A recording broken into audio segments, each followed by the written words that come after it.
काम भी हो रहा है। तो काम के कॉम्बिनेशन के साथ, घूमने के कॉम्बिनेशन के साथ, बाहर के कॉम्बिनेशन आते हैं, तो सारी चीज़ें मिक्स एंड मैच होकर के चलती हैं। फिफ्थ हाउस अगर आपका एक्टिवेट हो रहा है तो इसका मतलब यह है कि आप घूमने के लिए बाहर जा रहे हैं या स्पोर्ट्स से रिलेटेड किसी चीज़ के लिए जा रहे हैं। मेरे पास बहुत सारे ऐसे लोग आते हैं जो ये कहते हैं कि भाई हम स्पोर्ट्स से रिलेटेड फील्ड के अंदर हैं, क्या हमारा बाहर जाने का कभी बनेगा, हमारा कोई विदेशी दौरा लगेगा, क्या हमारा किसी इंटरनेशनल लेवल के ऊपर सिलेक्शन हो पाएगा। तो अगर आपके 9 3 12 के साथ पाँचवा घर भी एक्टिवेट हो रहा है तो वो आपके लिए बेस्ट समय होगा जब आप विदेश यात्रा के लिए जाएंगे और वहाँ पर या तो आप घूमने के लिए जा रहे होंगे या फिर आप स्पोर्ट्स से रिलेटेड किसी एक्टिविटी के लिए जा रहे होंगे।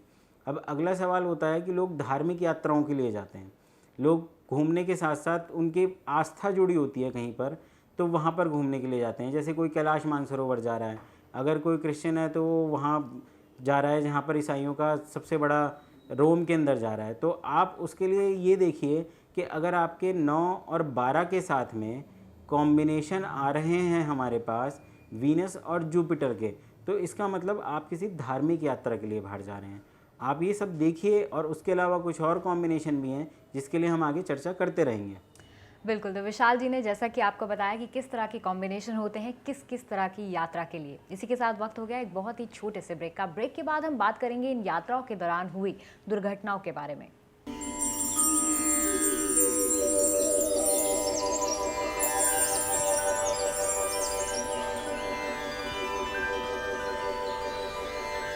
विश्व प्रसिद्ध एस्ट्रोलॉजर विशाल गुप्ता जी भारत ही नहीं अपितु विदेशों में भी अपने एस्ट्रो ज्ञान विज्ञान का लोहा मनवा चुके हैं। विशाल गुप्ता जी का ज्योतिष ज्ञान वैज्ञानिक तर्क पर आधारित है। उनके परामर्श, उपाय, ट्रीटमेंट वैज्ञानिक तर्क पर आधारित हैं। विश्व ख्याति प्राप्त एस्ट्रोलॉजर गुप्ता जी ने कई महत्वपूर्ण एवं आवश्यक विषयों पर गहन परिश्रम कर कई दुर्लभ उपलब्धियां प्राप्त की हैं, जैसे ज्योतिष प्रवीण, ज्योतिष विशारद, पामिस, रेकी हीलर, वास्तु विशेषज्ञ, clinical hypnotist, birth time rectification इत्यादि। फॉर अपॉइंटमेंट NP 121, मॉरियन क्लेव, Pitampura, Delhi 110088। Email vishalgupta_astrologer@yahoo.co.in। Website www.astrologervishalgupta.com। Contact number 9811325861, 9312314561।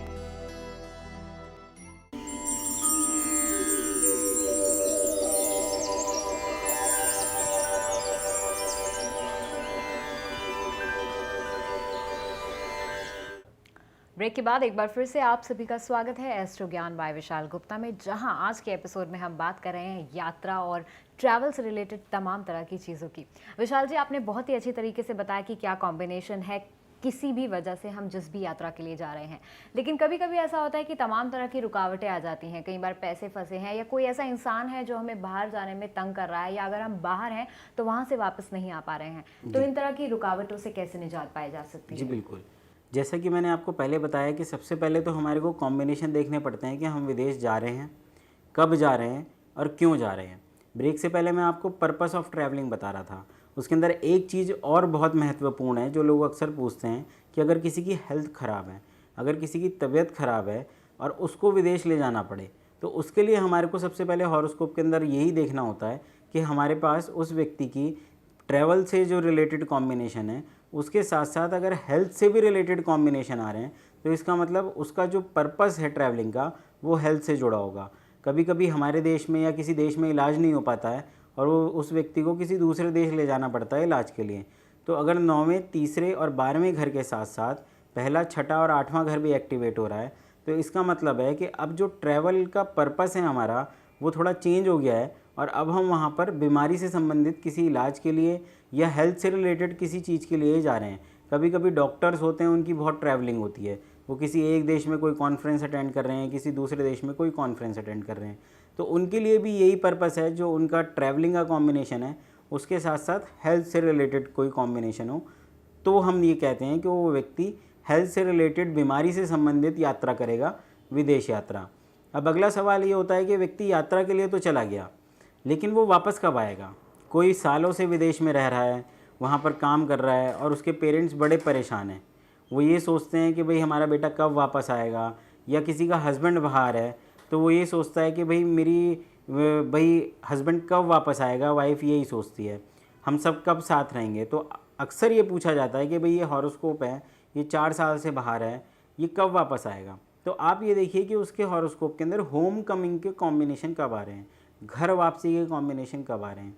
जब उसके हॉरोस्कोप के अंदर घर वापसी के कॉम्बिनेशन होंगे तो आप ये देखिएगा कि उस समय उसके विदेश से वापस घर आने की संभावनाएं बहुत ज़्यादा प्रबल हो जाएंगी। अब होम कमिंग का कॉम्बिनेशन होता है 2, 4, 11। सेकेंड हाउस जब एक्टिवेट होता है, फोर्थ हाउस जब एक्टिवेट होता है और 11th हाउस जब एक्टिवेट होता है तो वे व्यक्ति जो अभी विदेश के अंदर है, किसी भी पर्पज़ से वहाँ फंसा हुआ है या वहाँ पर काम कर रहा है, तो वो वापस अपने घर आ जाएगा।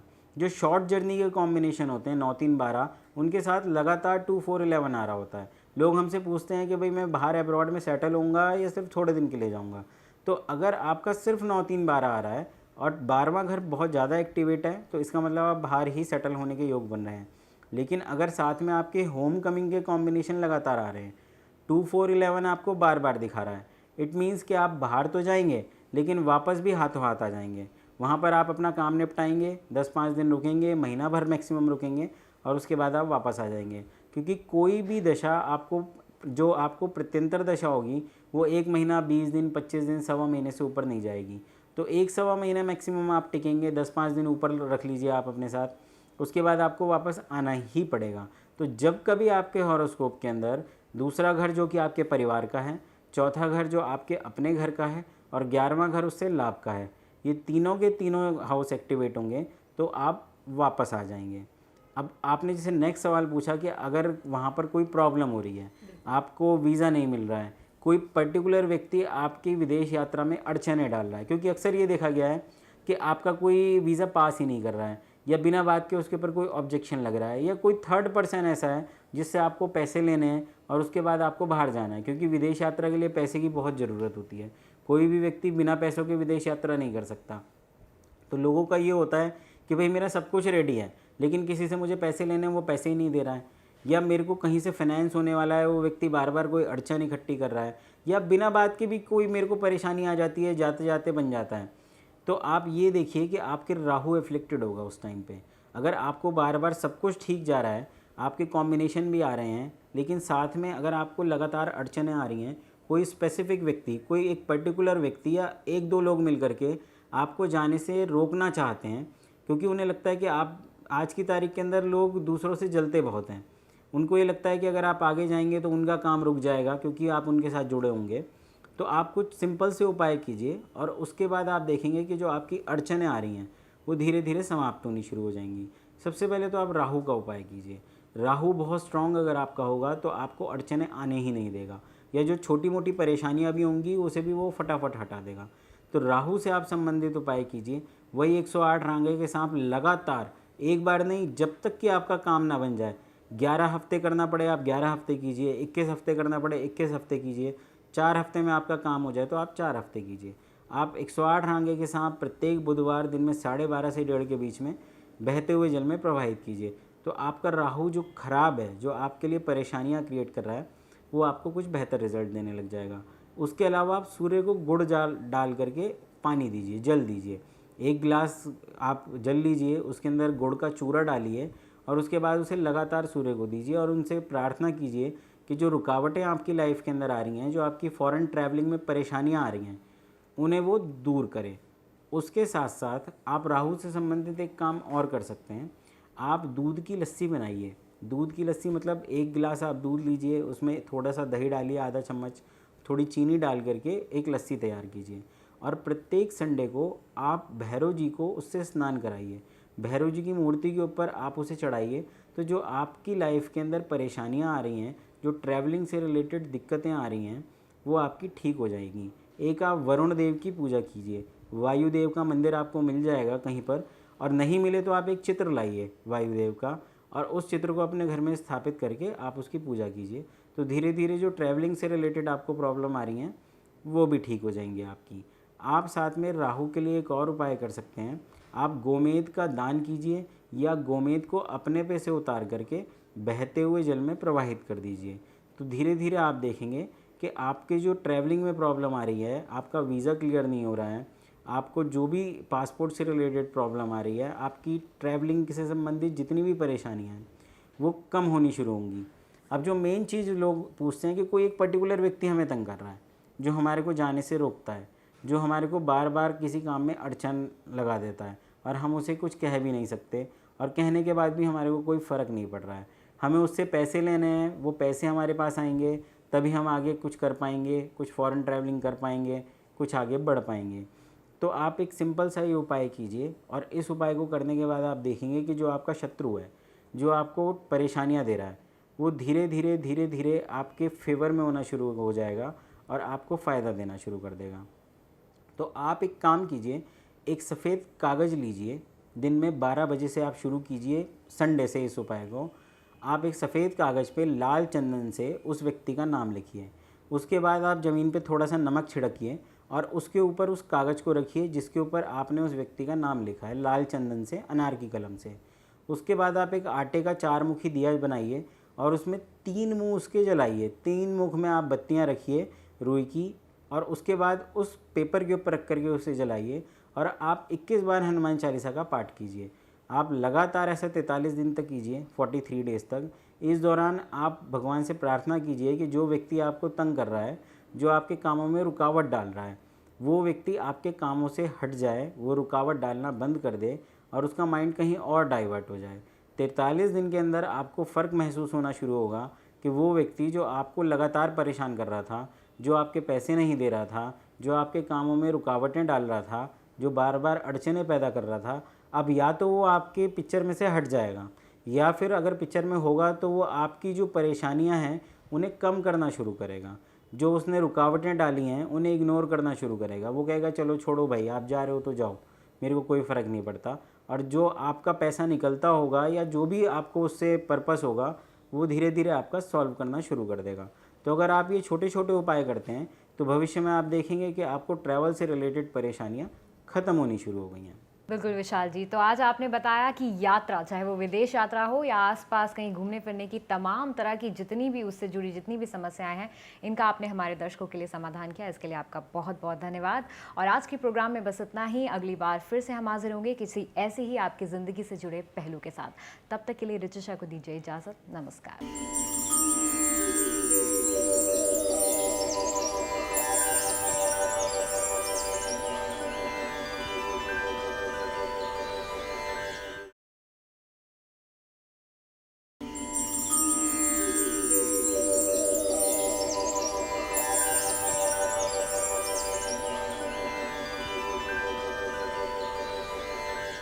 नमस्कार, स्वागत है आप सभी का हमारे विशेष प्रोग्राम एस्ट्रो ज्ञान बाय विशाल गुप्ता में।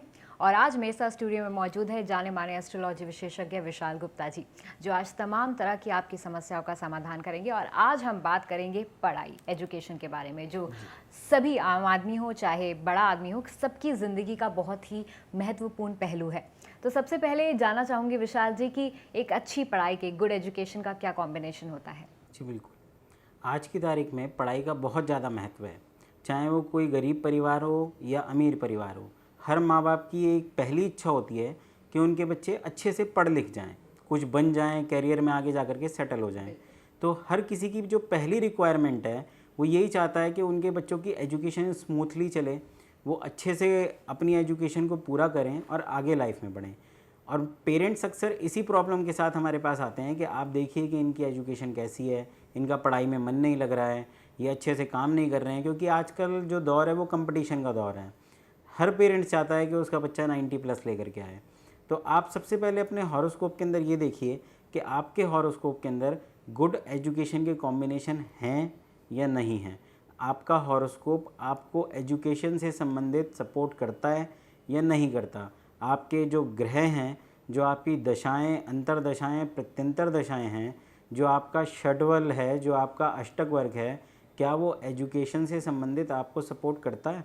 अगर वो आपको सपोर्ट करता है तो फिर आपके लिए बहुत बेहतर रिजल्ट हैं। लेकिन अगर आपका हॉरोस्कोप सपोर्ट नहीं करता है, तो आप कुछ सिंपल रेमेडीज़ कर सकते हैं जिससे कि जो अभी आज की स्थिति में आपकी स्थिति ख़राब है एजुकेशन से रिलेटेड, वो कुछ बेहतर हो सकती है। वो उस लेवल पे तो नहीं जाएगी जो बेस्ट कॉम्बिनेशन ऑफ एजुकेशन है, लेकिन फिर भी अब से तो कुछ बेहतर हो ही जाएगी।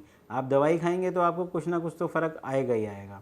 लेकिन पहली रिक्वायरमेंट हमारी यही होती है, अगर कोई हमारे पास हॉरोस्कोप लेकर के आता है किसी बच्चे का या किसी कैरियर से रिलेटेड, कि भाई इसकी एजुकेशन, हायर एजुकेशन किस टाइप की है, तो आप सबसे पहले ये देखिए कि दूसरा घर, चौथा घर, पाँचवा घर, नौवां घर और 11वां घर, ये जितने भी घर हैं ये सब एजुकेशन को शो करते हैं। जो दूसरा घर होता है वो बेसिक एजुकेशन को शो करता है, जो छोटेपन से बिल्कुल बच्चे की नर्सरी केजी स्टाइल के अंदर जो पारिवारिक स्तर के ऊपर होती है उसे शो करता है। जो चौथा घर होता है वो मिडिल एजुकेशन को शो करता है, 8, 9, 10 तक को। जो फिफ्थ हाउस होता है हमारा वो 12th तक या थोड़ा ग्रेजुएशन लेवल तक जाता है। 9th हाउस थोड़ा हायर स्टडी को शो करता है, पीजी लेवल तक। और जो 11th हाउस होता है वो इन सब का फ़ायदा होता है।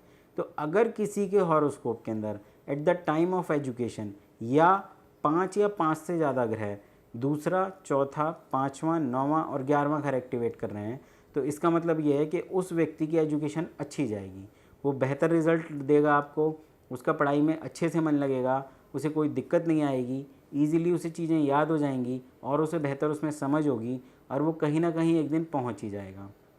एक और बेहतरीन चीज़ है, अगर इसके साथ 8वां घर भी एक्टिवेट हो जाता है तो आप मानिए कि सोने पे सुहागा है। 8वां घर जैसे मैंने पहले एपिसोडों में बताया था कि ऑक्टल साइंस का होता है। अगर किसी को रिसर्च करनी है, किसी को पीएचडी करनी है, किसी को आईएएस बनना है, किसी को आईपीएस ऑफिसर बनना है, किसी को आईएफएस में जाना है, अगर किसी को टॉप रैंक में जाना है, कोई हायर ब्यूरोक्रेट बनना है, तो उसके लिए 8th हाउस का एक्टिवेट होना बहुत ज़्यादा ज़रूरी है। अगर आप बहुत बढ़िया एस्ट्रोलॉजर बनना चाहते हैं, बहुत बेहतरीन साइंटिस्ट बनना चाहते हैं, तो आपको हर हाल में 8th हाउस का एक्टिवेट होना ज़रूरी है। 8th हाउस नॉर्मल हाउसों से बेहतर हाउस होता है in terms of education, in terms of science, deep science.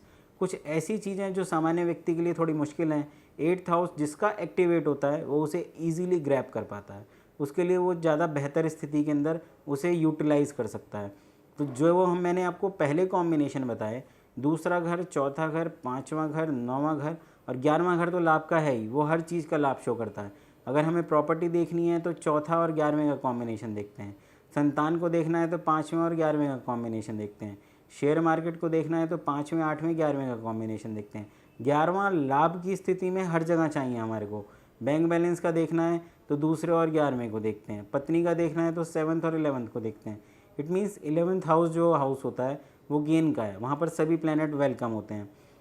तो अगर हमारे को दूसरा, चौथा, पाँचवां, नौवां और 11वां घर एक्टिवेट हो रहा है, आप 11वें को तो कॉमन मान के चलिए, तो आप ये मान के चलिए कि आपके बच्चे की एजुकेशन अच्छी है, बेहतर रिजल्ट है उसके, आपको एज सच कोई प्रॉब्लम नहीं आएगी, कोई बड़ी दिक्कत नहीं आएगी। और अगर 8th हाउस भी एक्टिवेट हो गया है तो आप निश्चिंत हो जाइए, आपका बच्चा कोई बेहतर स्थिति में होगा, कोई बड़ा आदमी बनेगा, वेल नोन पर्सन होगा, किसी हायर पोस्ट पे जाएगा, जिस भी फील्ड में काम करेगा बहुत डीपली काम करेगा, बहुत रिसर्च लेवल पे काम करेगा और एक दिन आपके और आपके परिवार का नाम रोशन करेगा। लेकिन कुछ ऐसी भी चीज़ें हैं हॉरोस्कोप में, क्योंकि सबके हॉरोस्कोप में तो ये कॉम्बिनेशन मिलेंगे नहीं, सब लोग IAS, IPS, astrologer, high class या रिसर्चर, साइंटिस्ट तो बनते नहीं हैं। तो अब कुछ ऐसे भी कॉम्बिनेशन होते हैं जिन्हें हम एंटी कॉम्बिनेशन ऑफ एजुकेशन बोलते हैं, जिसके लिए अक्सर हमारे पास लोग आते हैं कि भाई बच्चे का पढ़ाई में मन नहीं लग रहा, या अच्छे रिजल्ट नहीं है, या सारे के सारे बच्चे बहुत अच्छे या बहुत बुरे नहीं होते, कुछ बच्चे एवरेज होते हैं, जस्ट सिंपली पासिंग मार्क्स, 50% तक मार्क्स लाना, ये होता है। तो अगर किसी के एजुकेशन के कॉम्बिनेशन के साथ 6, 8, 12 भी आ रहा है, 6th हाउस, 8th हाउस और 12th हाउस भी एक्टिवेट हो रहा है। 12th हाउस होता है basically the house of losses. तो अगर किसी का 6ठा और 12वां घर भी एक्टिवेट हो गया है एजुकेशन के साथ में, तो आप ये मान के चलिए कि वो व्यक्ति बस मार्जिन पे पास होगा, वो पास तो होता रहेगा क्योंकि उसके पास एजुकेशन के कॉम्बिनेशन है, लेकिन साथ में एंटी कॉम्बिनेशन ऑफ एजुकेशन भी हैं उसके। तो अगर वो आप ये देखते हैं कि किसी के लगातार इस टाइप के कॉम्बिनेशन आ रहे हैं, तो आप ये देख करके चलिए कि वो व्यक्ति पास तो होता रहेगा, लेकिन उसको कोई बहुत बड़ी अचीवमेंट नहीं मिलेगी, वो कोई 90+, 95+ के अंदर नहीं आएगा, वो ऑन एवरेज रहेगा, 50% के आसपास रहेगा, 45, 50, 55, 60, बस इससे ऊपर नहीं जाएगा। अगर आपका ये हॉरोस्कोप बताता है कि इस पर्टिकुलर टाइम के ऊपर तो आपका बहुत अच्छा है, दूसरा घर, चौथा घर, पाँचवां घर, नौवां घर, 11वां घर एक्टिवेट है, लेकिन 6, 8, 12 एक्टिवेट नहीं है। तो इस दौरान तो बच्चा आपका बहुत अप जाएगा, क्योंकि अक्सर ये देखा गया है कि इनिशियली पेरेंट्स कहते हैं कि भाई 5th क्लास तक तो बहुत अच्छा पढ़ रहा था, 8th क्लास तक तो बहुत अच्छा पढ़ रहा था, और अचानक 8th क्लास के बाद डाउन होना शुरू हो गया है। तो इसका मतलब ये है कि 8th क्लास तक तो उसके स्ट्रेट कॉम्बिनेशन आए हैं एजुकेशन के, लेकिन 8th क्लास के बाद में उसके साथ 6, 8, 12 लग गया, तो वो धीरे धीरे डाउन होना शुरू हो गया। आप ये पहले ही अगर पता लगा लें कि फ़लाँ क्लास के बाद, 8th के बाद, 7th के बाद या 10th के बाद इसके में थोड़ा डाउनफॉल आ रहा है, तो आप उससे पहले ही कुछ सिंपल रेमेडीज़ कर सकते हैं। और उसकी जो इंटेंसिटी है, अगर आपका बच्चा 90 से सीधा अगर 50 पे आ रहा है, तो उसका कोई फ़ायदा नहीं ये होगा कि वो 90 से 80 पे आ जाएगा। इतना हैवी डाउनफॉल नहीं आएगा अगर आप इनिशियल स्टेज के ऊपर ही रेमेडी कर लेते हैं तो। विशाल जी, आपने बताया कि एक अच्छी पढ़ाई और गुड एजुकेशन के क्या कॉम्बिनेशन है। साथ ही में आपसे ये भी जानना चाहेंगे कि स्कॉलरशिप के क्या योग हैं, या फिर जो बच्चे जिनका पढ़ाई में मन नहीं लगता उन बच्चों के लिए क्या उपाय किया जाए। ये सब आपसे ज़रूर जानेंगे, लेकिन एक छोटे से ब्रेक के बाद हम जल्द वापस लौटते हैं।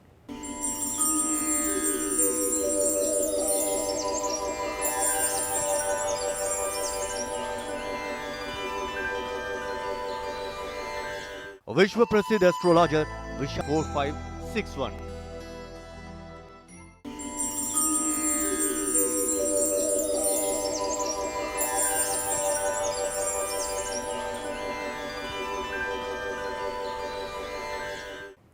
ब्रेक के बाद एक बार फिर से आप सभी का स्वागत है एस्ट्रो ज्ञान बाय